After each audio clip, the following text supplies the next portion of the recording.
I want to talk about something that's pretty far-fetched in my opinion, but obviously back in the day it was alleged, well, rumored, like there was a light rumor that when Frank Warren got shot that your dad had something to do with it. Rumored lightly. What, is this true or not? Because I heard about this. Yeah, not really rumored, but the police came round after the incident. I was at home. Yeah. And I remember him turning up and they said, Mr. Hearn, can I ask you where you were at this time? And he said, I was sitting here watching TV. And they said, do you know anybody that would have a grudge against Mr. Warren? Mm-hmm. And my dad, I think, famously said, well, rule out Mother Teresa, but other than that, you know, don't hold that. Yeah, something like that. Yeah, you know, I mean, Frank is a very resilient man.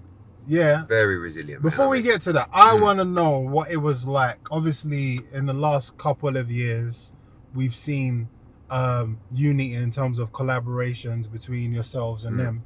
But I want to know what was the environment and the state of mind like when you were growing up? Was it always like, because obviously even in my field, there's people I compete with and that kind of stuff. And obviously once you're on this side, you're on this, you know how it goes sometimes.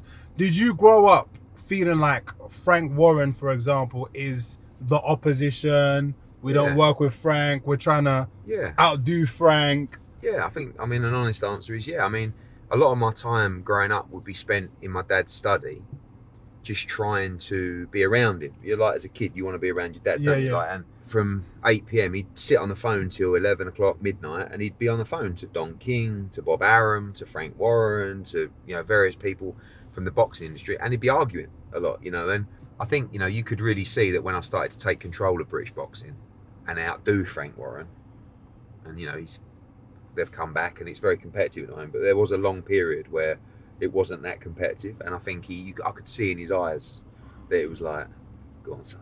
Yeah. You know.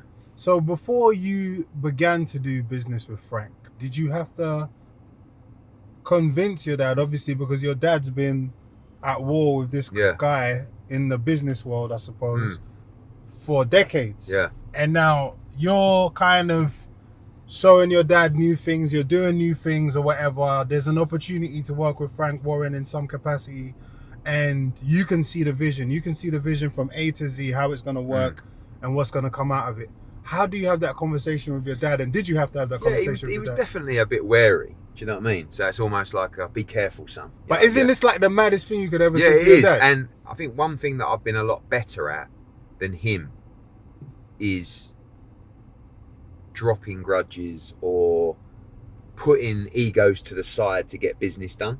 He's very stubborn in that respect. Yeah, of for like, life. We don't get on. Don't ever talk. Like, do you know what I mean? I'll shake your hand, but we ain't doing business. Yeah. Simple. I used to be like that. I'm becoming like you now. Yeah, but I think you get so much more done. Like, you can have such a better. And he'll sort of say, how'd you put up with him? I say, because the deal's right.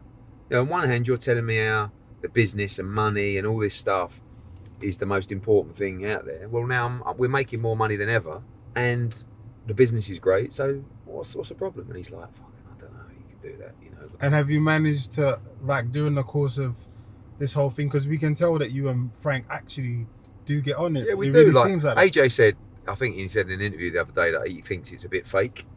Oh, does he? Yeah, that's what he said. And I would, like, when we first came together, when His Excellency, you know, Turki Al-Sheikh said, guys, I don't care about this rival. Like, just get on, make these shows, make these fights.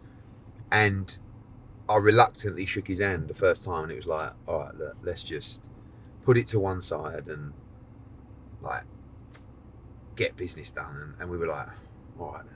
So have your dad and Frank spoke during any of this Yeah, do you time? know, it's quite weird because I went to a meeting in London with the Saudis, and my dad came along to have a meeting with me, and Frank was there.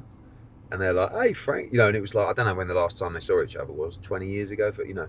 And it wasn't awkward, but it was like, it was just two old blokes. And it was quite funny because they were talking. It's like, you got some problems with your back, ain't you? Yeah, he goes, me too. Car's calling me. What's up with yours? Oh, it's the discs here. What about yours? You know what I mean? It's yeah. But life passes you by real quick. And I just feel that it's not worth it, you know? Like, rivalry's good because I don't think we'd be where we are, and nor would they be without that rivalry, because we both wanted to win so bad. We've all performed. Yeah. But after a while, honestly, like, it's it's made my job more enjoyable. Yeah. Like getting out of the back and forth every day. IFL. Oh, Frank Warren said this about you. Frank Warren said that. Legal letter. This fighter's talking to Frank Warren. He's coming. You know what I mean? It's like constant. It's draining. Yeah, no, I do And spend a now, lot of you time know, watching yeah. IFL, checking your latest. Oh, they've had a stinker because now there's no beef.